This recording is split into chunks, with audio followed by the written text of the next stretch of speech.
je pense que l'apport de l'économie collaborative, justement, il fait le lien entre le local et le global. Le local où on agit, où on produit, et puis le global, le niveau auquel on peut partager des connaissances, partager des solutions. Et ça nous intéresse particulièrement pour faire face aux enjeux environnementaux. Alors l'économie collaborative, c'est extrêmement large. On pourrait presque dire aujourd'hui que c'est un peu un fourre-tout parce qu'on y trouve plein de modèles différents, plein de modèles économiques différents. Ça touche à peu près tous les secteurs de notre production et de notre consommation.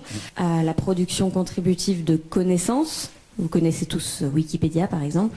La production contributive aussi de production matérielle d'objets. On parle aussi du mouvement des makers.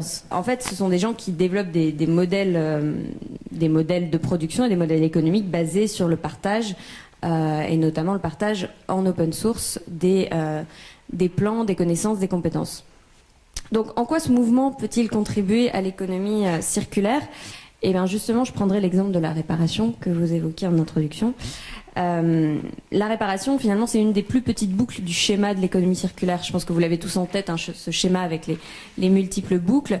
Moi, ce qui m'intéresse le plus, c'est les plus petites de ces boucles, parce que c'est les boucles basées sur le réemploi, la réutilisation. Et donc la réparation en fait partie. Et donc je vais prendre deux exemples de la contribution potentielle du mouvement des makers à cet effort nécessaire sur la réparation. Le premier, c'est alors un exemple local et puis un exemple global. Le premier exemple, il est local, il est ancré dans la vie réelle, c'est celui des repair cafés, des cafés événements en fait liés à la réparation. Et des études nous montrent que la motivation première des bricoleurs amateurs qui participent, qui animent ces cafés réparation, elle est vraiment environnementale. Ils ont envie de contribuer à cet effort d'économie circulaire.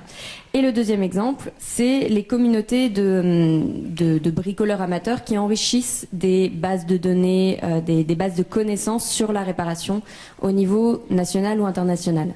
En France, on a un site qui s'appelle commentréparer.com, par exemple, où des tas de bricoleurs amateurs ajoutent leurs solutions de réparation. Et on a l'équivalent, qui est même historiquement plus ancien, au niveau international, qui s'appelle iFixit, qui est une énorme base de connaissances qui mériterait d'être vraiment mieux connue, parce que c'est ça la force de la production contributive et donc de l'économie collaborative.